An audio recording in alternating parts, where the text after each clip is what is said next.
পৰিয়ালটোক যিখিনি আশীৰ্বাদ কৰিছে, আপোনালোকে কৰিছে, আপোনালোকৰ বাবে যিখিনি পাইছোঁ তাৰ ধাৰ আমি কেতিয়াও শোধ কৰিব নোৱাৰোঁ। মাত্ৰ অতি গৌৰৱেৰে কওঁ যে আপোনালোকৰ পৰিয়ালৰ এটা অংশ হৈ আছিলোঁ, আছোঁ আৰু সদায় থাকিম। যেতিয়াই শুনিছোঁ কাৰোবাৰ ঘৰত কিবা অসুবিধা হৈছে মাতষাৰ লগাবলৈ চেষ্টা কৰিছোঁ, কোনোবা ঢুকাইছে মাতষাৰ লগাইছোঁ, কাৰোবাৰ বিয়া হৈছে মাতষাৰ লগাইছোঁ। আৰু এইখিনি কাম এইবাবেই কৰোঁ কাৰণ আমি আপোনালোকৰ পৰিয়াল বুলি ভাবোঁ। আপোনালোকক লৈ যি সপোন দেখে তেওঁ, যি ধৰণে আগুৱাই যাব খোজে, সেইখিনি শুনাৰ পাছত নিজেও জাগিৰোডবাসী হিচাপে গৌৰৱ অনুভৱ কৰিছোঁ। আৰু আজি ৰাইজৰ যি বিপুল উপস্থিতি, ৰাইজে প্ৰমাণ কৰি দিছে যে ৰাইজ কাৰ লগত আছে।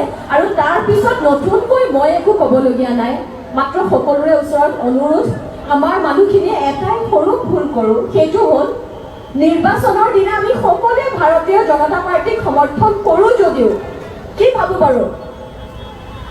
ভাবোঁ যে মই এগৰাকী মানুহে ভাত ৰান্ধোঁ, বাকীখিনি যাওক, এজন ঘৰ ৰখীয়া থাকোঁনে নাই বাৰু ঘৰ ৰখীয়া? এইবাৰ কিন্তু ঘৰ ৰখীয়া নাথাকিব।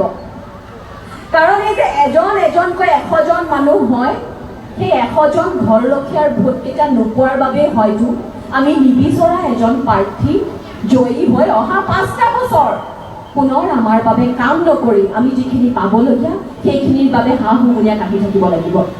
সেয়েহে কৈছোঁ, এইবাৰ কোনেও ভোটটো পিছত দিম বুলি ৰৈ নাথাকিব, সকলোৱে পাল পাতি পাতি ঘৰ ৰখিব। হ'বনে নাই বাৰু? পুনৰ সকলোকে সেৱা জনাইছোঁ, কোনো ভাষণ নিদিওঁ, গৌৰৱো লাগিছে ইমান সময় ধৈৰ্য সহকাৰে আপোনালোকে ইমানখিনি কথা শুনিলে। অনুৰোধ মাত্ৰ যে এইবাৰ ভোট দিব আপোনালোকৰ ধুনীয়া ৰাস্তাটোৰ নামত, আপোনালোকৰ ধুনীয়া মথাউৰিটোৰ নামত, আপোনালোকৰ ল'ৰা ছোৱালীয়ে পইচা নিদি পোৱা চাকৰি কেইটাৰ নামত, আপোনালোকৰ ধুনীয়া অনুষ্ঠানখিনিৰ নামত, আপোনালোকৰ ল'ৰা ছোৱালীৰ ভৱিষ্যতৰ নামত, আমাৰ জাতিটোৰ ভৱিষ্যতৰ নামত। দিবনে নাই? সকলোকে সেৱা জনাই আজিলৈ আহিছোঁ।